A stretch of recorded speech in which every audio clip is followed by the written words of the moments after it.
Welcome to Scorched Earth and a general reading for the sign of Scorpio, Sun, Moon or Ascendant for the month of August 2024. I hope you're well. I'm using the Pagan Otherlands Tarot for you today. Right, before we begin, if the reading resonates and you'd like to go a little bit deeper, there will be an extended that you can access at the end. That's the first link in the description box. The second link in the description box is to my private community, which is the Order of the Phoenix over on the Circle platform. You can get access to all of the extended content for no additional cost, and hang out with an extraordinary group of people.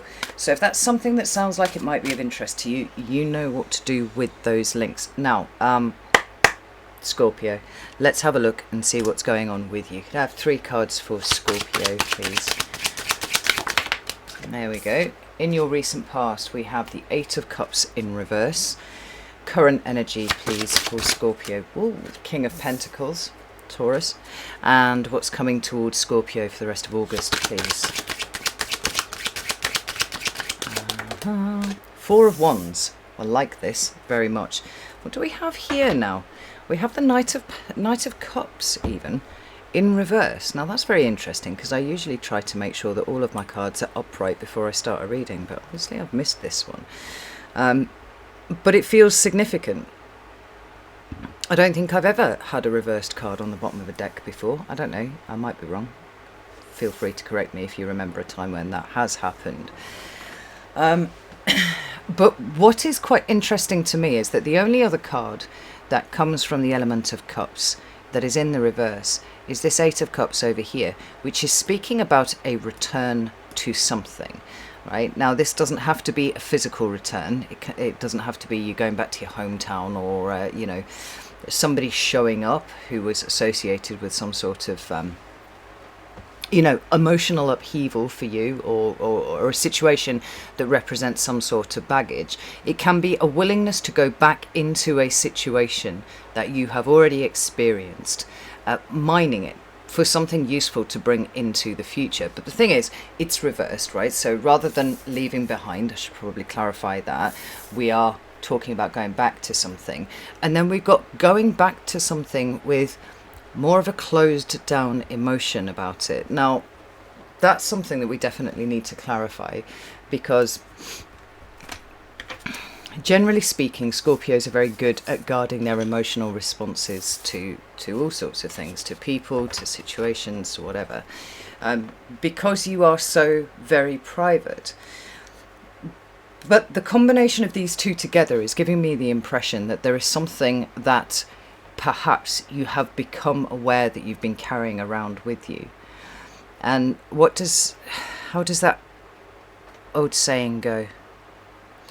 It's not an old saying, it's actually lyrics from a My Ruin song. It's like, while I hold you in contempt, I still hold you.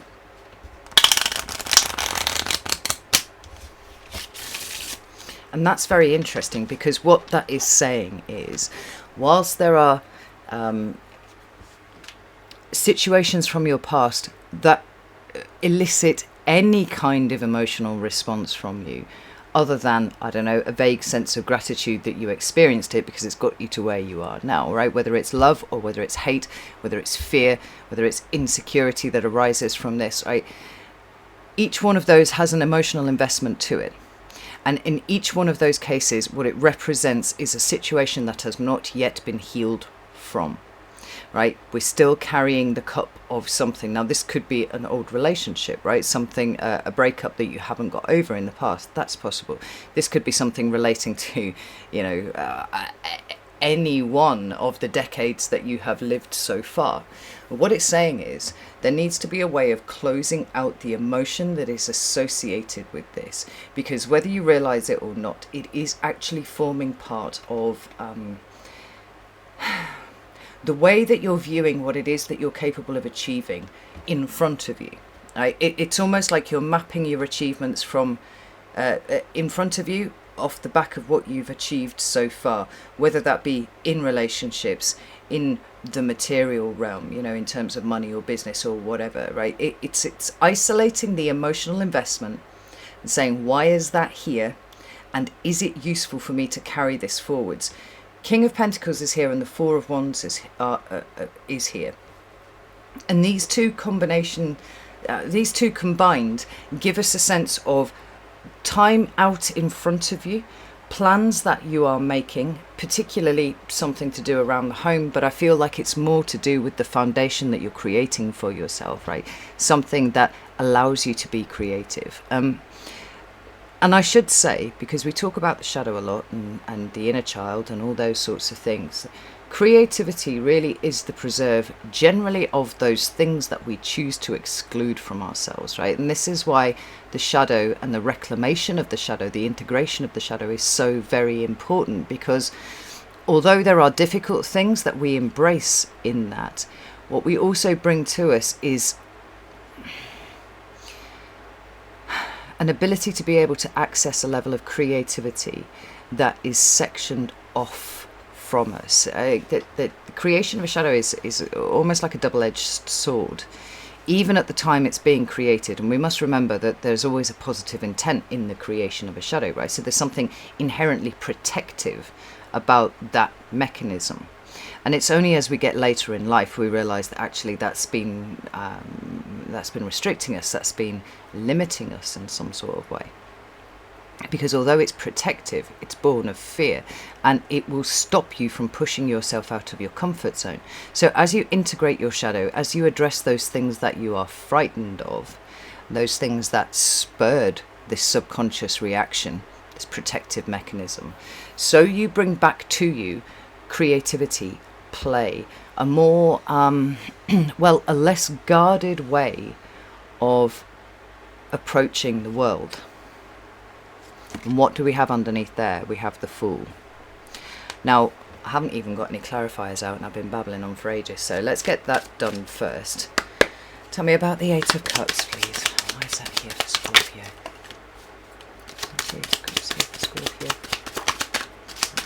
Scorpio. Right. Seven of Cups, Four of Wands in reverse. Same card, different position.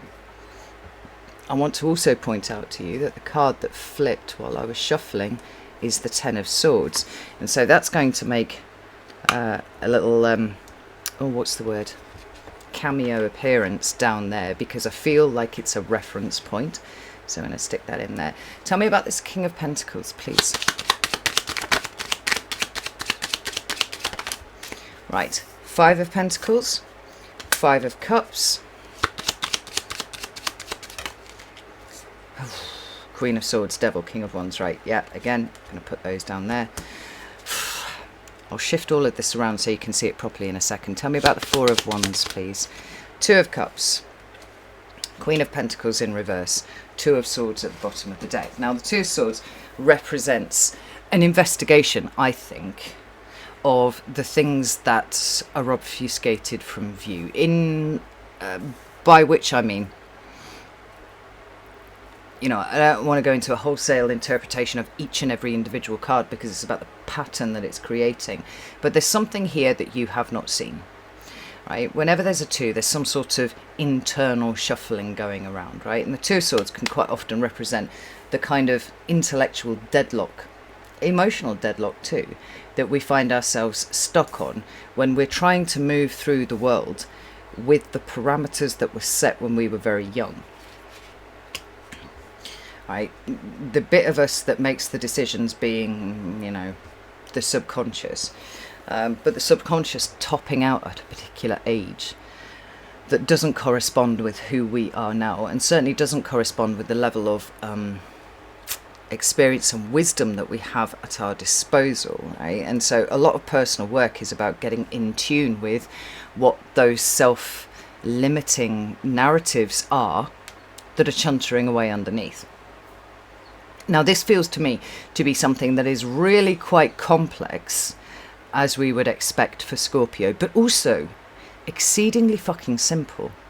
What we have is a desire to do things differently, to be different, to experience things differently, to experience them without fear, and open ourselves up thereafter to really fulfilling relationships, situations, whatever, right? We're talking about personal expansion, moving out of the comfort zone. But this is always a little bit difficult with Scorpio because there is a familiarity in the painful for Scorpio. There is a comfort in, then by extension, that is which is familiar with Scorpio. Often the issue is trusting something can be good when everything that you've experienced up until this point is telling you otherwise. The question that you've got to ask yourself, which will then bend your fucking brain, like been there, done this one, is to what extent were your preconceived notions about what to expect influential in the outcome that you experienced? The truth of that statement is probably most of it, to be honest. So we've got this wrangling going on here with the Two of Swords, right? We have emotion implied by the presence of the water. We have intuition implied by the presence of the moon. But we also have someone who is sitting blindfolded with swords. Now, they don't gel, right? We've got issues of the mind, issues of the heart, issues of the spirit, and we have a blindfolding to those bits of information that would truly see us going in the right direction, right? It's that subconscious deadlock that I was talking about. Now you've got the Eight of Cups here, you've got some sort of return that has happened recently, and that likely is going to be in the realm of self-examination rather than actually brushing up against an old situation that you've experienced before. And we've got the Seven of Cups here, which I like, because as we're taking a step back with the Eight of Cups reversed, we're hitting into the Seven of Cups. Now if it was this way around, I'd be like, who? Just kind of losing yourself in the soup of what you're trying to understand about yourself. But that's not what's happening here, and I want to point out that that's actually a Scorpio card right there. We've got you stepping back into clarity, and it's clarity around the Four of Wands in reverse, which is then further fed by the Ten of Swords. Now, the Four of Wands in reverse could speak to a family situation that was less than fucking optimal when you were growing up, right? Probably something that was characterized by abuse or violence or, you know, psychological abuse, or all of the abuses, right? Something that was not warm and nourishing and giving you a foundation, but something actually that was fracturing your peace. There's a clarity here around the fracturing of your peace and how in some way there's been a perpetuation of this in your adult life. Now the Ten of Swords is saying, you know, this isn't a situation that is ongoing, this is not a situation that you are experiencing now, but it is a situation that is informing where you are now. So the question of how comfortable you are in your family life, how much you trust the people around you, how much you feel able to create a loving and secure environment around you, or whether it is always guarded, always defensive. Like, these are all questions that you could be asking yourself at this time. The Ten of Swords says to me that this is something that has ended, and it did not end comfortably. It didn't end with apologies. It didn't end up with anybody trying to make anything up to you. It ended in betrayal, humiliation, pain, all of those, you know, really unpleasant things that we recognized from the Ten of Swords. But again, I want to reiterate the fact that that is over. And the question of how much you are perpetuating that same state of being in your here and now is the thing that has been coming up for you. Now I'm going to pull out the Triple Goddess here and just ask it if there's anything else that it wants to add to what is happening here. Ace of Wands, 3 decks, 3 Four of Wands, the Strength card at the bottom of the deck. When we get the Ace of Wands coming out, right, it can be about action and adventure and initiation and the spark of something new. But for me, it often talks about a whole new way of behaving, showing up, new actions to take in the world that are informed by a clearer view of who you are, what you've experienced, and the extent to which you may have projected, you know, an expectation of your own misfortune in one way or another onto every situation that you have met. Because we all do that. When we've been burned, we are, or what's this, once bitten, twice shy, right? Not once burned, twice shy. Once bitten, twice shy. The whole meaning of that is that if something hurt you once, you're going to be a lot more careful about approaching it in future. But for whatever reason, that feels restrictive and limiting to you now. It's something that, whether you like it or not, you seem to be revisiting. There's something coming up here around your roots, around your early life, and about your ability to be able to create. All right, so we're talking about the creation of a new foundation, obviously, because it's here, but it's one that's filled with joy. It's one that's filled with more of a childlike approach to things. Now, not a childish approach, because that wouldn't be very useful, but a childlike, right? Approaching things with joy and wonder and awe. And this feels like, why is that fucking missing from my skill set? Why is it so easy for others to act in trust, act in faith, and yet it is so difficult for me? Why is that? Now, the easy answer would have been probably the one that you have, defaulted to at various points in your life, which is, well, I had a shit time. Of course I've got trust issues. Of course this, that, and the other. But there comes a point where I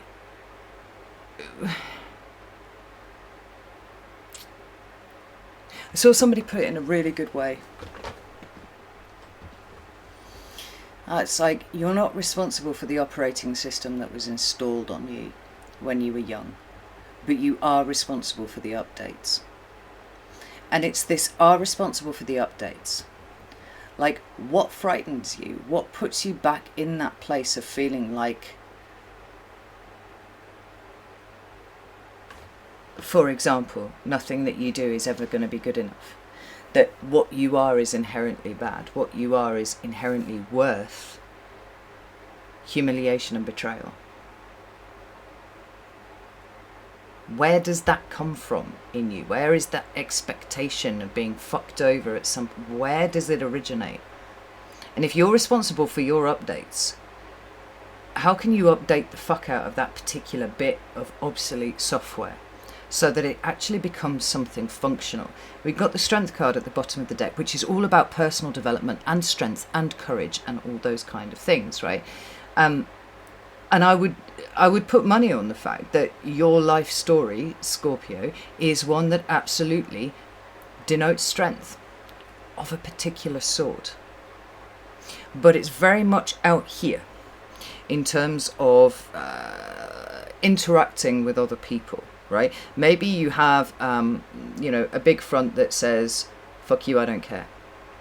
Maybe, you've given people the impression that you didn't care so that you let them down gently, right? Before they got too invested in you because you knew somewhere down the line this was going to go wrong. Perhaps you do it by hiding the most sensitive and loving parts of you away from the world. I think this would probably be true for Scorpios across the board. But for whatever reason, something's shifting.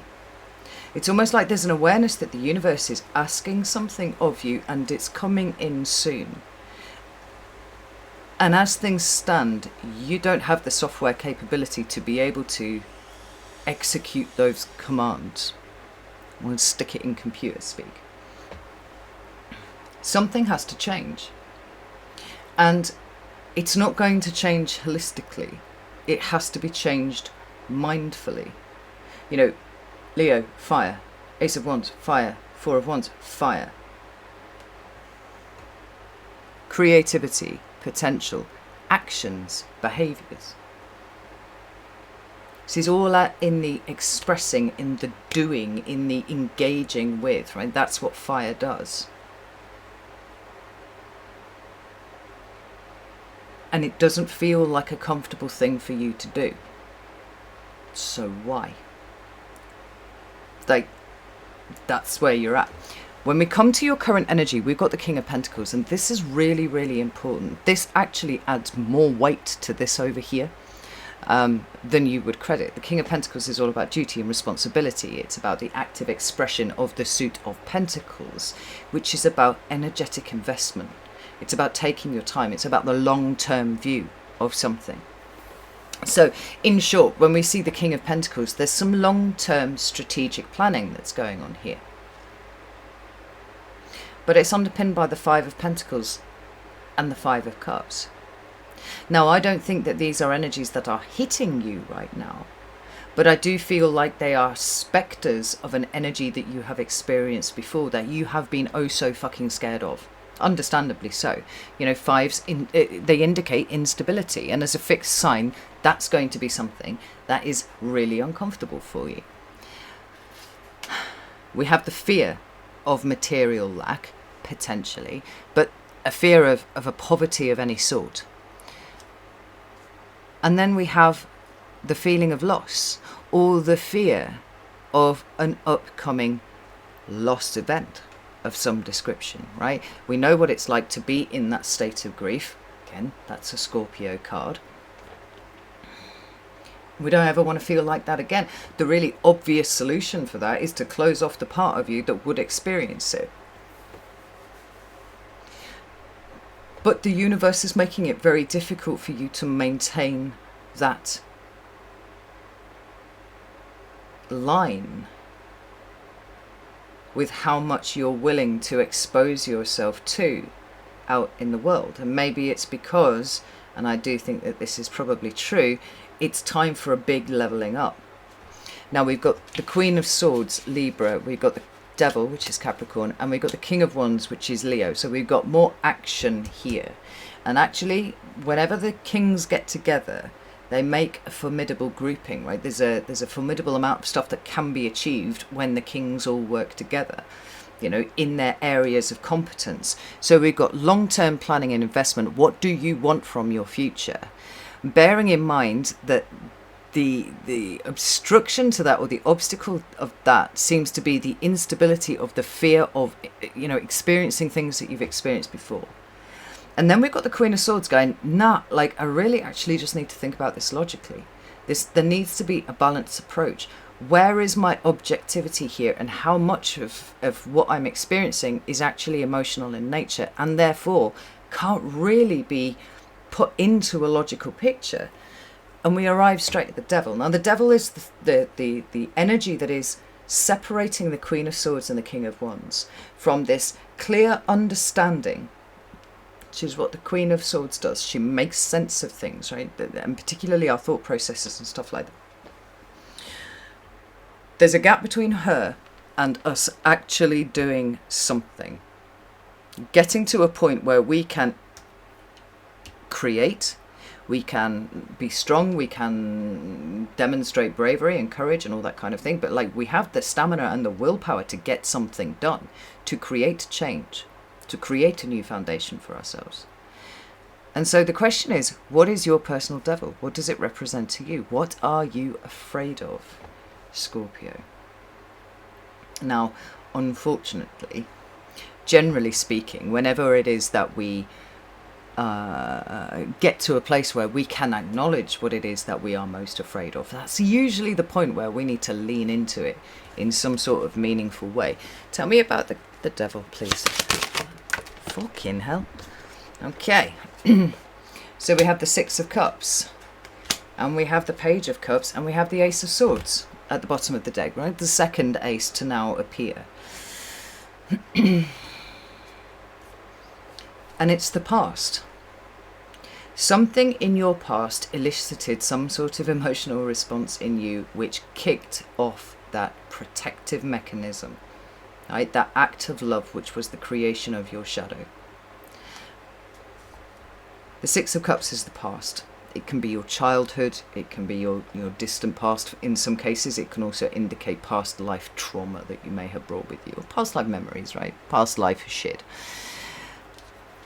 But how interesting that we should have this version of the Page of Cups showing up here, which is quite different to any other depiction that I have in the frankly obscene number of decks that I own.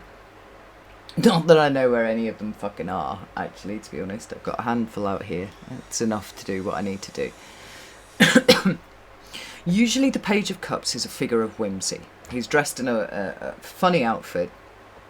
Something looking quite, Georgian, I guess. He's got a cap on. He's got a cup in his hand, which is held at a jaunty angle, and there's a fish coming out of it, right? There's a conversation going on between this chap and the fish. It's actually one of the staging cards as well, right? So it looks like it's taking place on stage against a backdrop. In some ways, it's kind of comical. Here we have a depiction of a child approaching the Ace of Cups to see what's in it, with a figure that looks curiously like Wednesday Addams, a creature of the dark, if you will. There's a sort of sulfuric look to the clouds there, right? It's in that, what is it my daughter calls it, the golden hour, where the sun's just at a certain point of the horizon where it lights everything up with this very, very warm glow. But it's from a weird angle, so everything takes on this slightly surreal look. Whichever way it's happening, it's right there. And just as we see in this Two of Swords here, we're on the beach. We're right next to a huge body of water. And she is approaching this with caution. She's not touching the cup. She's approaching it very warily. And there's a fucking octopus in it, not a fish. Now, there's nothing even remotely whimsical about this card. What there is something that feels to me like an unknown quantity. And I think if we're really doing our best work in terms of the shadow and in terms of, personally examining oneself, what we are headed towards is going to be something that is emblematic of uncertainty. I mean, like quite literally looking at the octopus, we're trying to see how far the tentacles are in every area of life that we experience. The material life, the spiritual life, the emotional life, our relationship life, our sexual life, like everything. How far are the tentacles of the past affecting what we are experiencing here in the present? Now, there's no way that we can completely eradicate our experiences of the past, and neither should we attempt to do so. Instead, what we're doing is looking to process it and take different information from it than we did at the time. Like I was saying to my clients, like if you can look back at situations that were difficult in the past and you cringe about the way that you dealt with it, or there is some sort of emotional response to it that feels like, then the fact is you've changed because you would do something different this time. That means that you've grown in the intervening period. And I think, what you're trying to build in the future, or at least create the foundations of here so that you can do things in the future, is only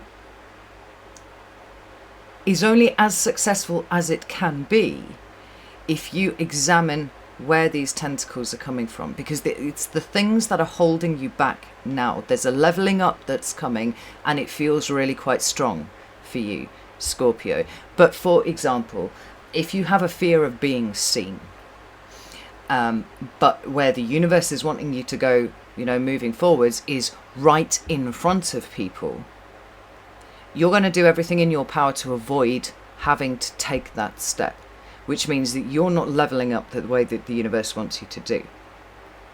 Now, the other interesting point about did you know, I might just drop this in sideways there, that octopus and octopuses or octopi is not the correct plural.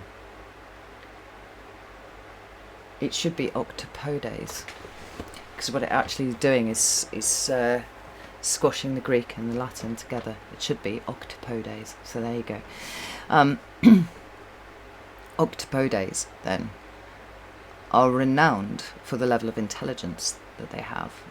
Your average octopus displaying an intelligence level just natively of, I think, a 5-year-old child, something like that, right? They can work out puzzles, they can work out how to open jars and things like that, right? I mean, these are not dim creatures. part of what it is that you have attempted to excise from your conscious experience is something that contains so much intelligence, wisdom, creativity. It needs to come back into your life. It needs to be embraced.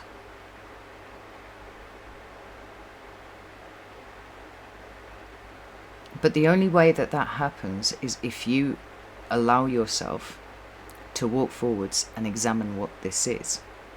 Now, I don't think there's much going on in August in terms of King of Wands kind of energy, right? We're in a multiple retrograde period. Mercury is in retrograde, Pluto is in retrograde.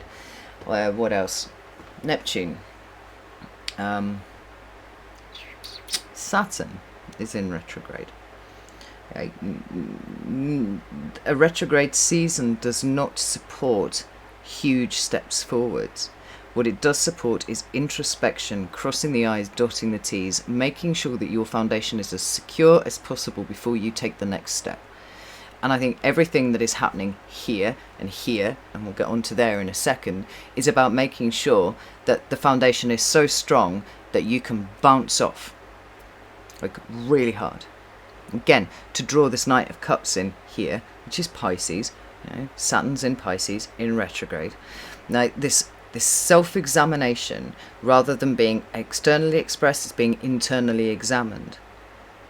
Is saying, how much emotional energy have I accidentally given to this situation such that it is stopping me moving forwards? And how do I get rid of it, but how do I embrace that energy back into me?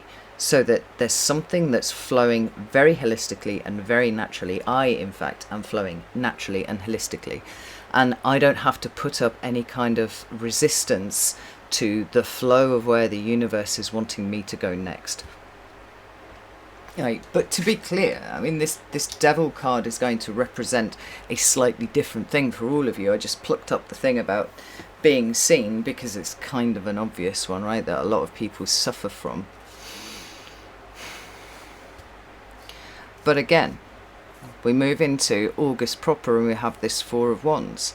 Joy, celebration, weddings, it's sometimes represented by the Four of Wands. We've got this sense of what would feel to you like a good enough foundation for you to be able to walk through a portal of something that is really fucking meaningful for you.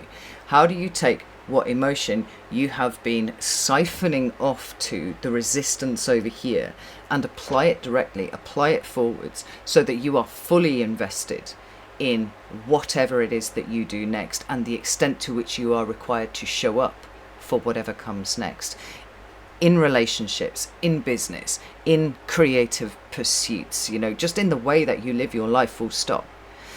Because this Two of Cups talks about intimacy. Now, sometimes when this shows up, we can literally be talking about business partners, spouses, family members, anyone that you have some sort of one-to-one relationship with, and it really does not have to be sexual, right? It can be your parents, it can be anything. But I feel like it's a little bit more symbolic for you than specifically one person who's coming across your path in August. It's asking how much you're willing to open up, and by extension, how much you are willing to receive from somebody else, right? It's got that reciprocity about it. If you want the really good stuff, you're going to have to open up. And that's going to involve you dealing with some of the things that really fucking scare you about the idea of that. Whether it's being on stage, whether it's presenting stuff, whether it's talking about your life experiences or whatever. There are a number of signs for whom over a year I have been talking about them stepping up as guides, as teachers, as healers, all of these kind of things, right? All the things that have within them some element of visibility. And Scorpio definitely has been one of those, Taurus the other, and you share an axis, so that makes, some sort of sense. Virgo, also seeing that with Virgo too. Pisces. Oh, there's another axis. Virgo, Pisces, Taurus, Scorpio, right? There has to be give and there has to be take.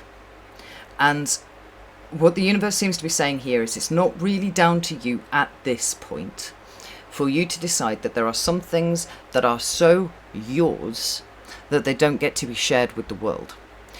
Because in the act of making something so yours that you don't share it with the world, you actually stop yourself from sharing things that are needed and useful, valuable to people.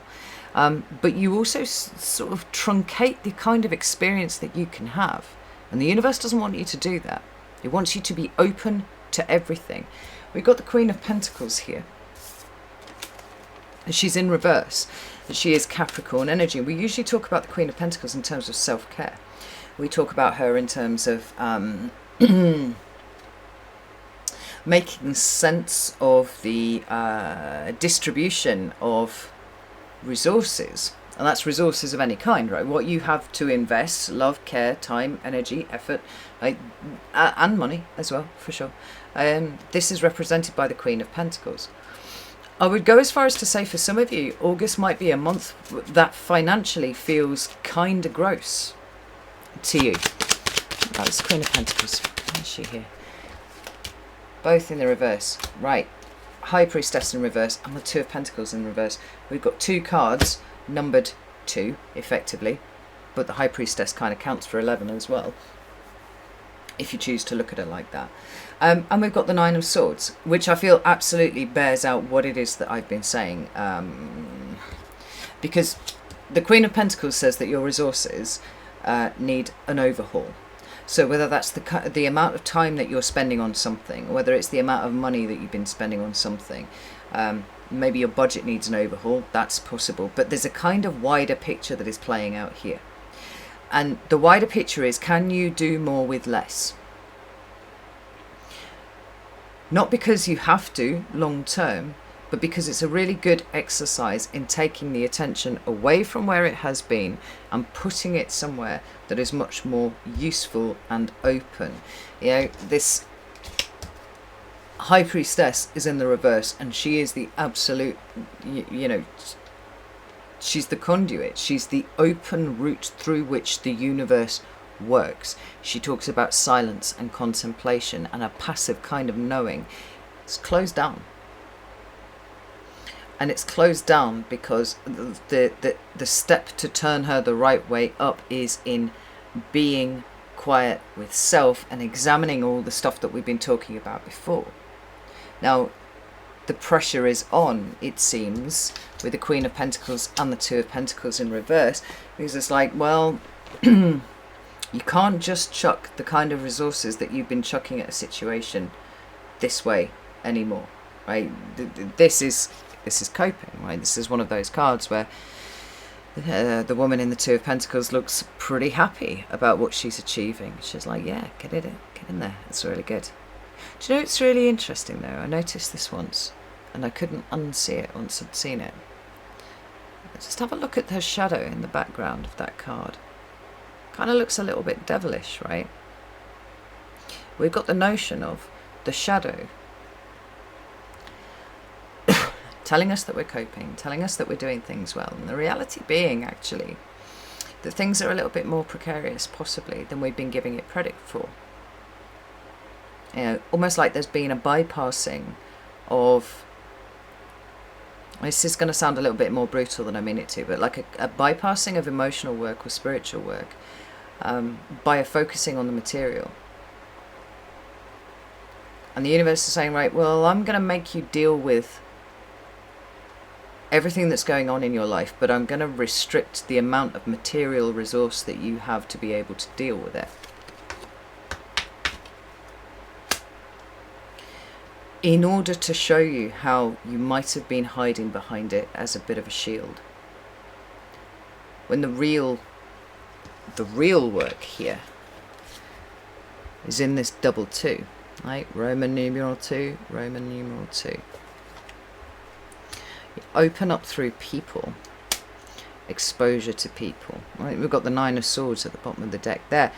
This quite simply is just a loss of perspective. That's what this talks about here.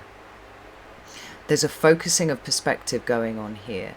It says, right, if you don't have the time that you've usually had, if you don't have the money that you've usually had? Like, how are you going to cope? How are you going to open yourself up to the possibility of new things whilst you've got all of this stress, tension and pressure happening in a different area of your life?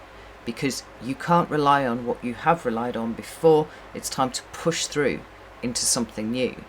Like, I have to say, I don't think that you're being singled out for unfair treatment this month, because literally everybody is having a bit of a bullshit month, really, as far as it goes. It's going to be characterized by frustration and restriction and all of these sorts of things, but it's in order to make us think very differently about the way that we do things, but also show up differently in the way that we do things. You know, these old narratives that we've been carrying around and these old ways of doing things that just simply will not work for where we are going in the future. And the more that we can lean into what feels really personally uncomfortable and roll with that, the better off we will be longer term. And since currently your mind seems to be on the longer term, it's like you've kind of opened yourself up to this energy from the universe coming in. If you haven't really known how to approach it, the universe is like, well, here it is. You're not going to have the time, you're not going to have the money, you're probably not going to have the effort. I think most people are going to spend most of August exhausted. And yet these things still need dealing with. So how are you going to do it? Wherever you feel most uncomfortable, that's where I would focus your energy this month, in attempting to understand and unravel what is going on.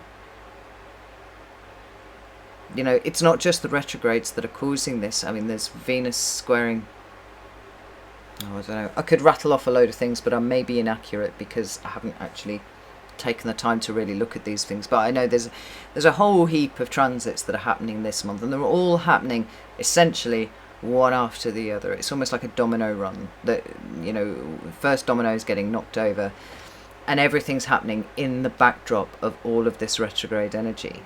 So if you can just sort of settle yourself to the fact that there isn't much that's going to move forwards, but that you have been gifted a bit of time to start contemplating your longer term goals, whether they be financial, relationship, emotional, spiritual, whatever, and start tweaking what comes up as resistance and fear. When this energy shifts, you'll be able to move forwards much more consistently than would be available to you otherwise. This is really interesting. Right, I'm going to go and do the extended now. If you'd like to join me over there, you're very welcome to do so. The links for Circle and Vimeo are in the description box. I'd be delighted to see you in either place. But if this is where we part ways, that's fine. Just be aware that whatever discomfort you're feeling, you're supposed to be feeling it.